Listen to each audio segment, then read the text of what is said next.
I'll call the meeting to order. Please rise for the Pledge of Allegiance. I pledge allegiance to the flag of the United States of America and to the republic for which it stands, one nation under God, indivisible, with liberty and justice for all.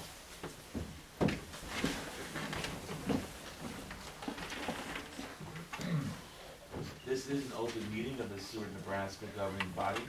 The city of Seward abides by the Nebraska Open Meetings Act in conducting business. A copy of the Nebraska Open Meetings Act is displayed on the north wall of this meeting room facility as required. Disclosure of meeting recording processes is posted in the meeting room. A participant sign sheet is available for use by any citizen addressing the council. Presenters shall approach the podium, state their name and address for the clerk's record, and are asked to limit remarks to 5 minutes. All remarks shall be directed to the mayor, who shall determine by whom any appropriate response shall be made. The city of Seward reserves the right to adjust the order of items on this agenda if necessary, and may elect to take action on any of the items listed. Please call the roll. Kaler. Here. Miller. Here. Singleton. Here. Streisand. Here. Conyers. Here. Morgan. Here. Wilkin. Here. We have a quorum present. All right, thank you. The first 4 items make up this evening's consent agenda. I'll move the agenda with flexibility. Second. We have a motion and a second for approval. Any further discussion? Seeing none, please register your votes. Please display the votes. Voting in favor, Wilkin, Kaler, Tanyas, Miller, Singleton, Streisand, Morgan, 7-0. Under administrative items, we have item number 1, consideration of an ordinance to revise city code, chapter 78-1.1A, placing items on the city council agenda. Greg? Yeah, this was a recommendation by the administration and the mayor to the Personnel, Finance, and Audit Committee. This is an update, kind of looking at codes from other cities to modernize our city agenda process. This would allow, just like normal, for a council member, a member of the public to make a request to the mayor. The mayor, pursuant to state statute, determines the agenda for city council meetings. If an item was not approved by the mayor, for whatever reasons that may be, there are numerous, whether it's something you wouldn't want to talk about in public, whether it's something that needs to be hashed out more by the administration before it hits an agenda, or it's an item that you've heard numerous times. So meeting in, meeting out, we keep revisiting the same item and voting on it, and nothing's changing and nothing's being approved, whatever it may be. This would give the mayor the control of that as he has now. If a citizen or a council member were to choose above the vision of the mayor to still push that item forward, they would need 4 council members total. So if it's a council member, you're including yourself. But if it was a citizen, you would need 4 council members to essentially sign off that, hey, I want to visit this topic. And then that would be the process. We matched this in Beatrice and a few other cities that we looked at. It's just a way to keep your agenda clean and not have it be weaponized or anything else where somebody just comes and starts making funny things where they come and talk about saucy nugs or something like that. Like happened in Lincoln with the gentleman that used his 15 minutes to talk about why he thinks they should be called saucy nugs and not boneless wings. So things like that. But again, this went through a few edits after the Personnel, Finance, and Audit Committee made some recommendations to us, and those changes are incorporated here in the ordinance offered. I can answer any questions.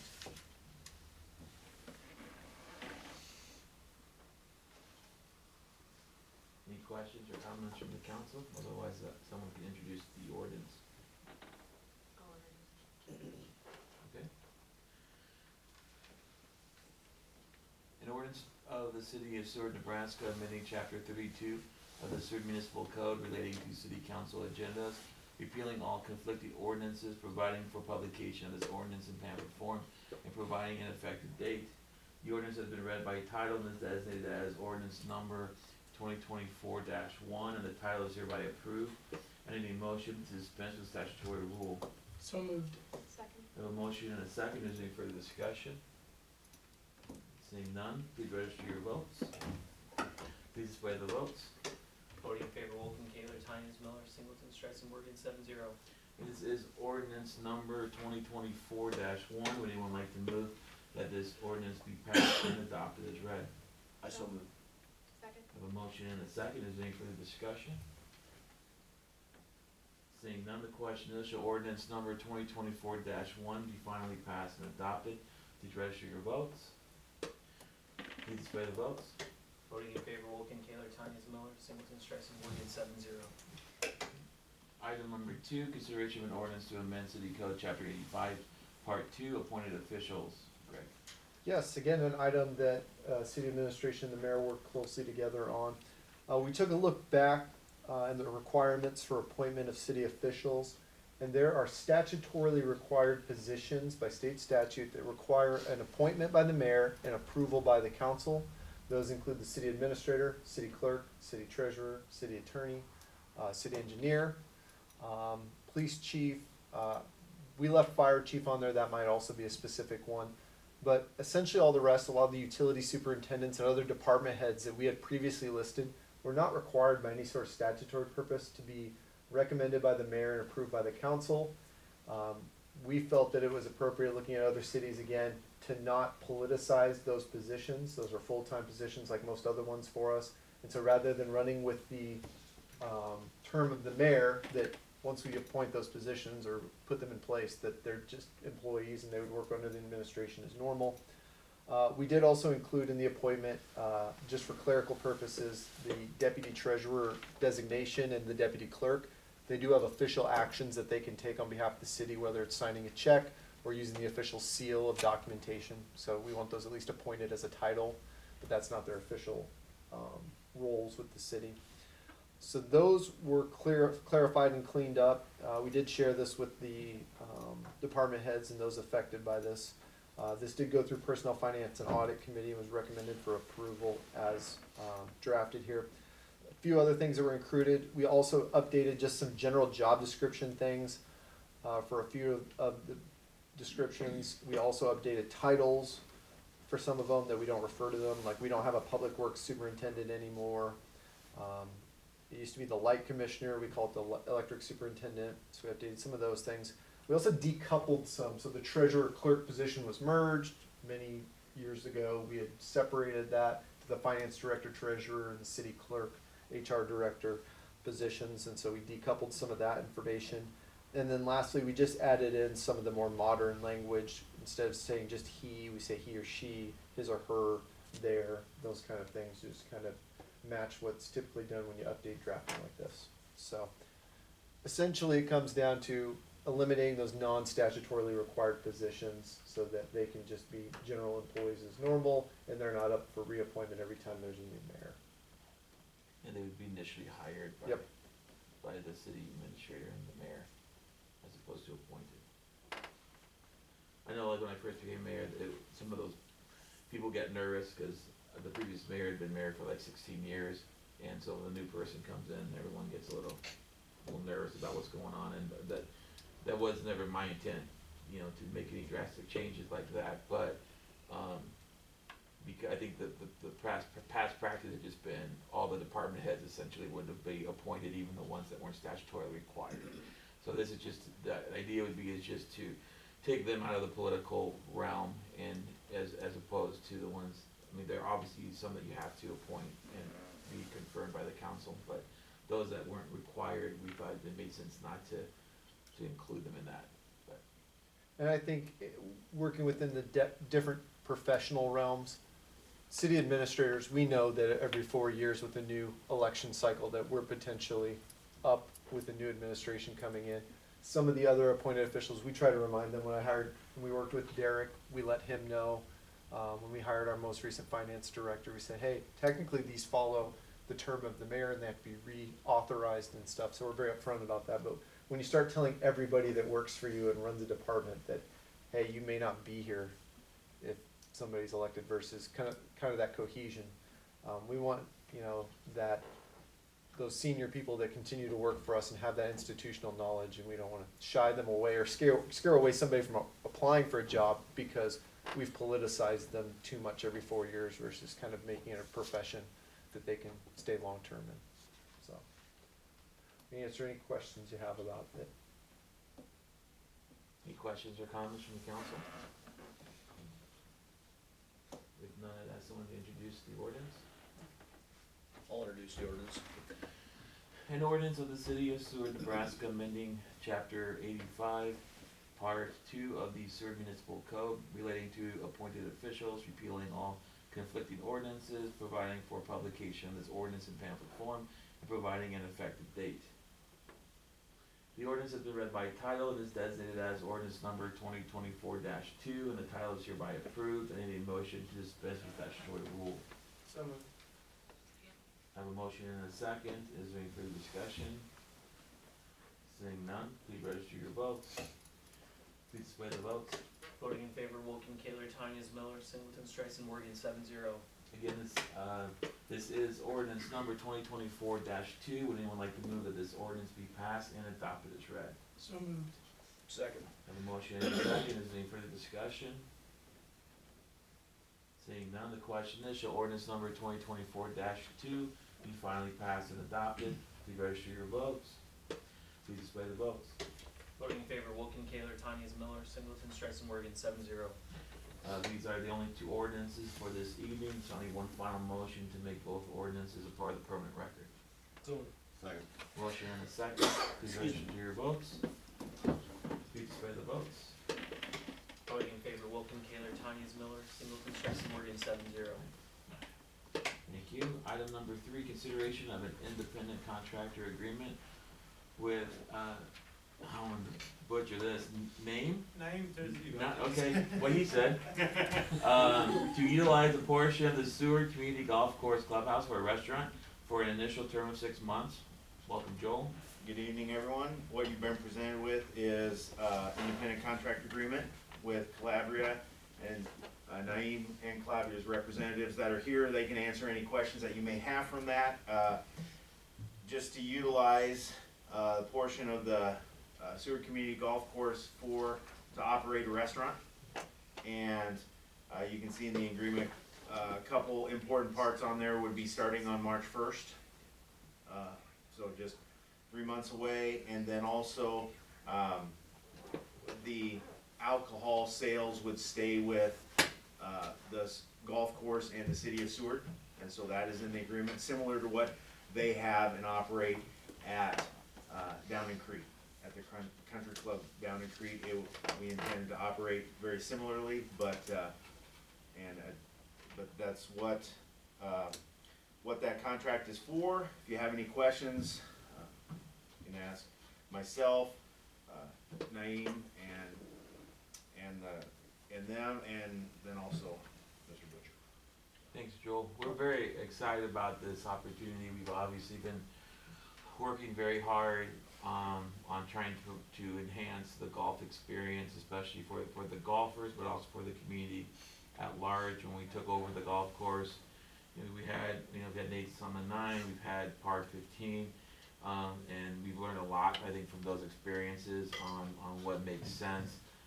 Because it's a niche, it's a seasonal, the people there is a seasonal operation, and it can be a year-round restaurant. It's just challenging because the golfers aren't necessarily there year-round.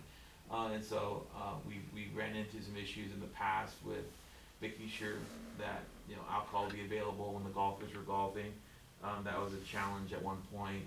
And so having that stay with the city obviously means that whenever the golf course is open and operational, alcohol will be available during those hours. Having a restaurant, I think, really enhances that experience. And I think Cody can speak to this as well. I think since the city has taken over the golf course, because it's public, a lot of the greens fees have gone up because you have people coming in from outside the community or people in the community who aren't members wanting to golf, and we want to make sure that people that come have a great experience and want to obviously come back and tell others to come out to Seward for that experience. So we put a lot of effort into improving the physical course itself, the play, and now we're happy to be able to do some work with the clubhouse as well to give that well-rounded experience. Because let's be honest, when people go to golf, they expect there to be some alcohol available and some food of some level, and this exceeds our expectations. We're very excited for the possibility of having you guys come in and make a go of this, and so we're very, very excited about that. So But Joel, did you wanna add I anything? would add that, between Cody, Bob Core, myself, and Greg, we've had several conversations with people down in Crete that operate that, and it's been overwhelmingly positive and high recommendations from them, that everything has gone well. And I think you guys would say the same thing, the partnership down there has been great. And so, that, we've done our due diligence and all those conversations and feel great about this. I'll also add that at least, you know, we probably met 2 years ago, maybe 3 years ago, with interest in this facility at the clubhouse. And I think we kind of danced and circled each other. We never filled it up with anything, and we went, again, Calabria is a Italian fine dining experience. And so we went, how is that gonna work with golf? And, you know, the things that we tripped over a little bit with some of our other opportunities out there before. And really the thing that got me is, the partner Benny also came in and said, hey, we're operating down in Crete now. We just successfully finished our first golf season down there. It went really, really well. We had great press, and worked through letting the community down there know that we're there and we're open to the public, and anyone can come and experience the restaurant and not have to be a golfer. Maybe they'll become a golfer, but, you know, really make that collaboration, and then find, through working with their board on their golf course down there, and also their golf course manager, and through Cody, just a really well-run idea that they've been operating under. And again, now they understand golf, which I can't replace what they know now in the context of trying to match those two things together. It's a very intricate dance to try and get those to work together. It's not like traditional restaurant touring. It takes a little bit better understanding of the ebbs and flows, the seasons, when people are coming in, how you get them to come in when they're not in season, and stuff like that. And they've experienced that now, where you're almost can't find anybody else that's ever done that. And so that really sets us up well for this opportunity. We'll see how the regular season goes. They're right now completing their first winter down in Crete. And so we want to make sure that we're set and prepared, because the difference you'll find is this is the first time in years that the golf course will remain open potentially throughout the winter. And due to the fact that we have the liquor license, we'll also keep somebody on staff through the winter, where before you would see Cody there for a few hours on Tuesdays, and that would be it. So we're just trying to prep ourselves and make sure that we got everything set and we're okay. They're okay with working with us, but we've done our due diligence to try as best as we can to keep the kitchen up to date up there, or at least within code, having the hood inspected and everything else up there. And so we'll finish up some of those items and make sure we get our final inspections, but that's the goal, and that's our hopes. And so I think we were out repairing bathrooms and getting the basement bathrooms updated like we did the upstairs, and fixing behind the bar. And so we want to continue to put on a quality face. We've done that outside, and now we want to bring that inside at the clubhouse, and I think this opportunity will allow us to do that. Any questions or comments from the council at this time? Is there any impact to like the budget, from a budget perspective, just using it more For frequently? us, not particularly, in the context that there is essentially a rent in there. It's Right. comparable to what they're paying at Crete, at the country club. It also gives us an opportunity to kind of watch that. We will have increased costs with our POS system. We're going to use the current POS. We'll have a food system adder that has a little bit of a monthly fee, but that will give us an ability to kind of streamlessly go back and forth and not have two systems we're trying to merge. It'll all flow through us. They'll handle their employees and payments and workers' comp and all that stuff. But we kind of went through with a fine-tooth comb the agreement, made sure we know, okay, you're cleaning that, we're vacuuming this, we'll clean out the bathrooms each day, you know, all the way down to that. Probably a little bit of increased gas utilities, increased trash potentially, but we'll monitor, as me and Cody talked about that day, we'll kind of monitor it, and then when it comes to November, we'll kind of take a reevaluation and make sure we're all okay with it. But We also, you assume that with the restaurant that you're gonna sell more alcohol. Right. So that there's an assumption there would be additional revenue. We don't wanna put a number on that, cause we don't know. Yeah. And we don't wanna give any false projections, but the assumption is they're going to sell alcohol, which would be alcohol that would not have been sold otherwise, cause people wouldn't have stuck around or dined there otherwise, so.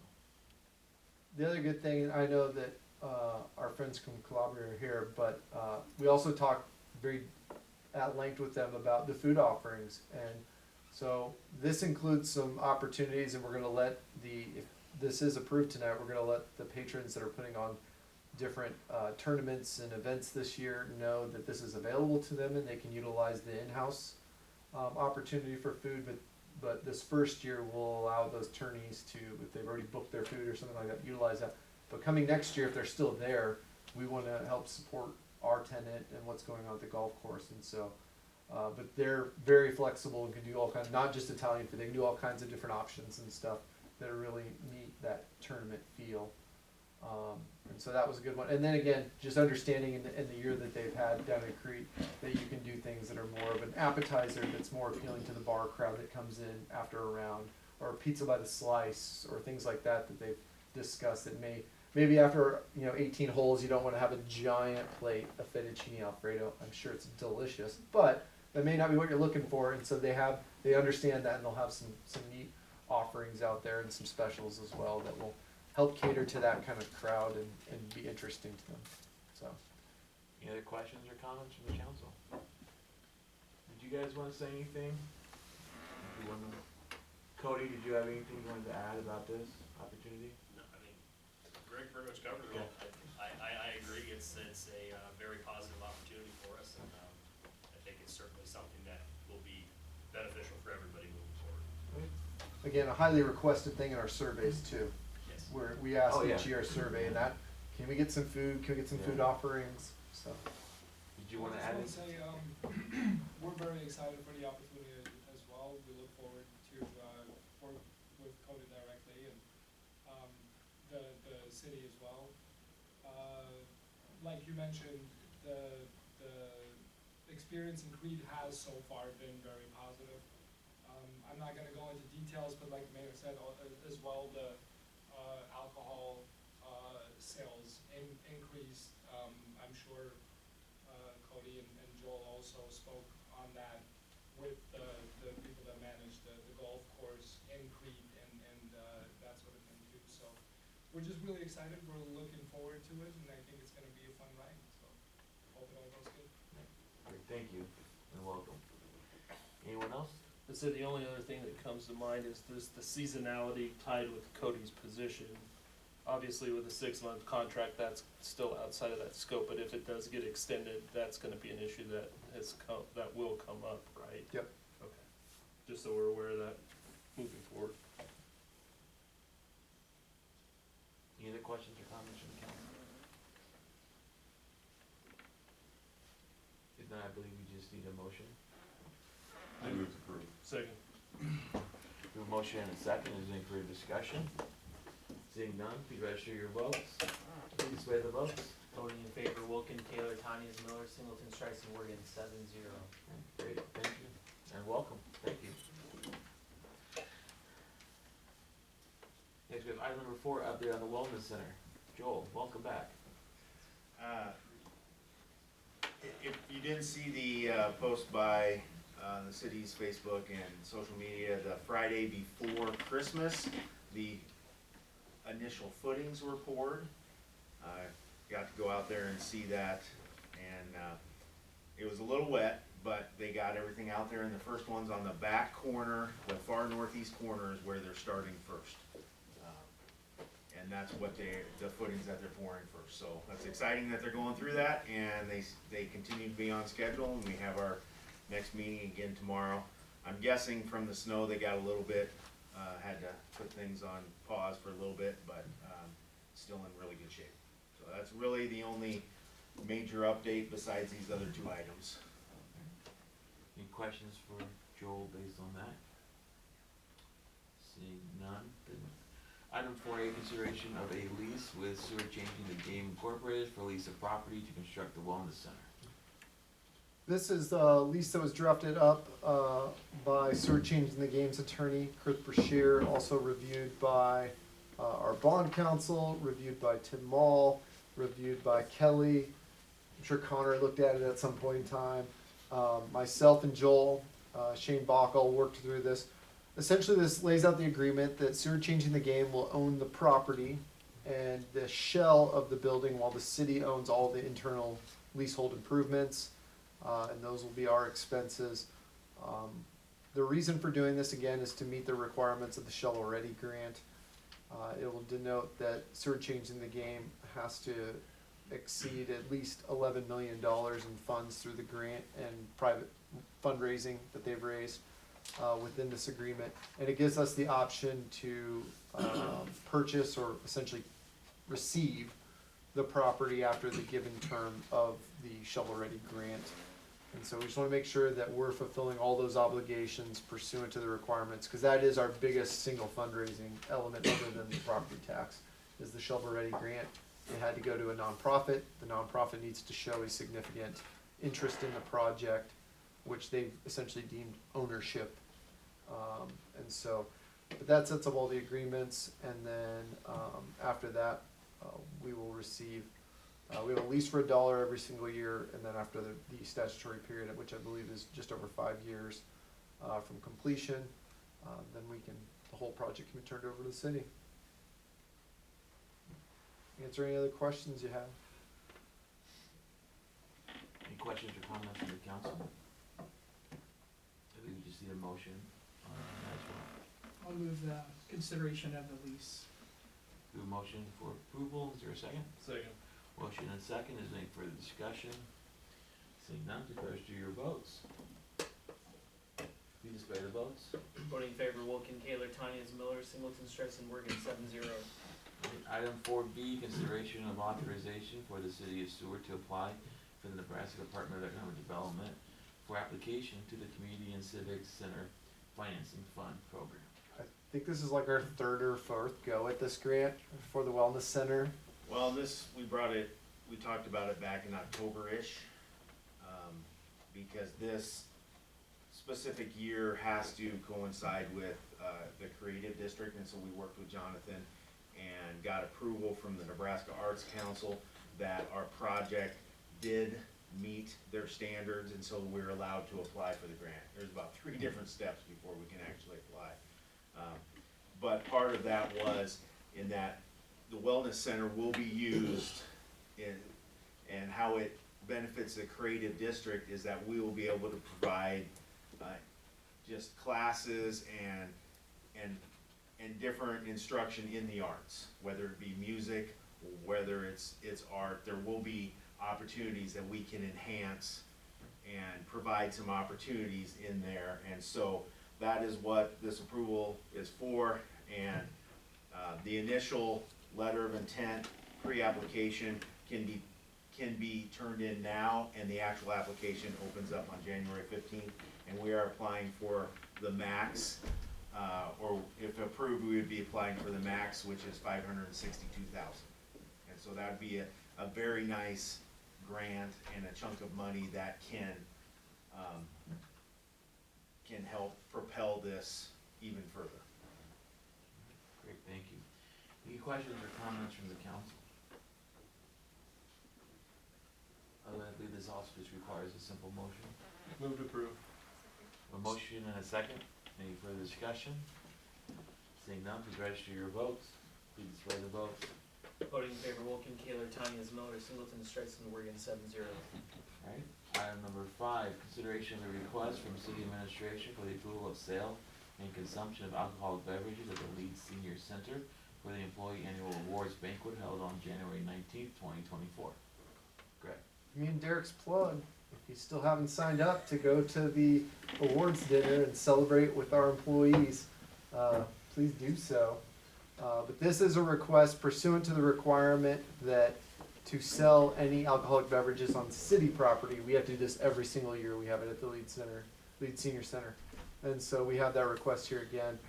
This is our opportunity annually to thank and recognize our wonderful city employees. So we're excited about it. Mindy's doing a lot of the planning this year. We're celebrating the decades. So dress as your favorite decade. And we'll hopefully see you there, but I can answer any questions you have on it. Any questions or comments? Otherwise, entertain a motion. Move to approve. Second. A motion and a second. Is there any further discussion? Seeing none, please register your votes. Please display the votes. Voting in favor, Wolfgang, Kaler, Tanya, Miller, Singleton, Streisand, Morgan, 7-0. Alright, next we have the city administrator's report. Just a few items. Our police officer in training is off at the academy now, Mr. Hurd, and so we will keep track of him. Wanted to note, all DTR documentation, everything's out. We're gonna try and wrap that grant up this spring and have all those completed. Worked extensively with Kelly's office on a number of items, as you'll see tonight as we continue to work on those. And lastly, NPPD has begun the conversations about updates and amendments and extensions of their wholesale contract for power purchase, which is probably one of the most significant and important contracts that we undertake at the city. We're not doing it tomorrow, but they've begun. I think that the main impetus behind that is generation, is looking that they're gonna have to start financing and funding costs to expand their generation, because they've essentially used up most of their capacity that they built in. Southwest Power Pool, which we're all as Nebraskans a part of, has certain requirements about how much excess capacity you need to have available so you don't jeopardize the system. Thus, it's not like we're running out tomorrow. They just have to keep a buffer in there. It's relatively complex, but I've started to continue again to go to the customer meetings now. For a while there, when nothing was really going on, I didn't go to as many. But with new contract negotiation discussions, I'll be attending those once a month, and they're all over the state. So I'll have to travel quite a bit to hit those up in Kearney and Columbus and everywhere else they go. But And this tends to be a long term. I believe the current one 20 is years. 20 years.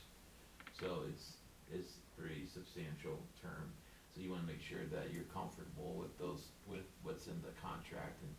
And I can just tell you in the past, when we did this last time, you know, one of the things that came up was they have a cap on renewable energy that you can generate yourself. And so maybe that's something that will come up again, because in some places there's a big push for, you know, whether it's solar or wind or something else, that it's that you quickly run, we would quickly run up against our limit on that. And if that's important to you, then that's something we need to be discussing and figuring out. But on the other flip side of that is, this is kind of like when you're in college and you get your first apartment, like, here's the lease.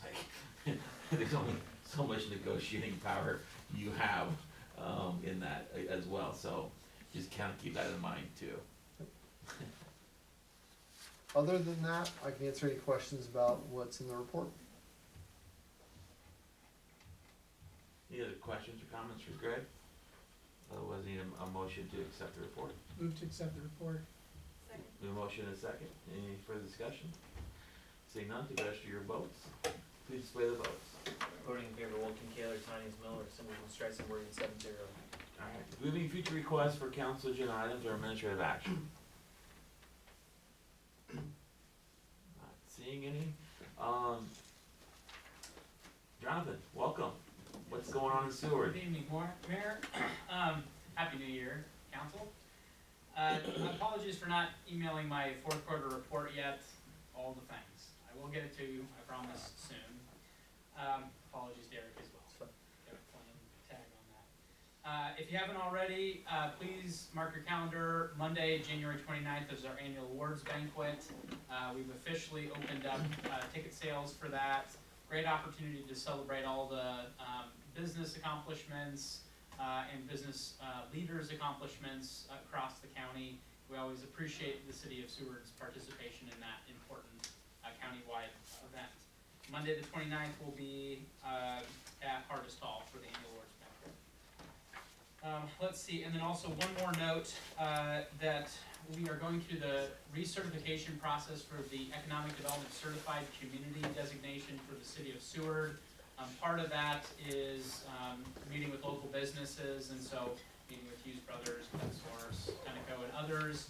Really just to try to listen and learn to their needs within our local economy, and so having those meetings with our local business leaders gives us good insights. Of course, keeping in touch with the mayor and Greg on those items as well. But should be finishing that out here by the end of the month, and then we'll hopefully have a designation coming back to you to celebrate that accomplishment, to continue to be a certified community. with that, that's all I have. Thanks, Mayor. Thank you, Jonathan. We have, first strategy session this evening is a strategy session with city attorney's representative regarding litigation strategy. So I move that the city council go into closed session with the mayor, city administrator, city attorney's representative, the chief of police, and city clerk for the protection of the public interest and to discuss litigation strategy and to provide the city attorney with negotiation guidance for a period not to exceed 30 minutes. All right, we have a motion, is there a second? Second. Motion and a second, any further discussion? Seeing none, please register your votes. Please display the votes. Voting in favor, Wilken, Taylor, Tanya, Miller, Singleton, Streisand, Morgan, 7-0. All right, the council has voted to go into closed session at 7:35 PM for the protection of the public interest to discuss litigation strategy and to provide the city attorney representative with negotiating guidance. No formal action will be taken. We are in closed session.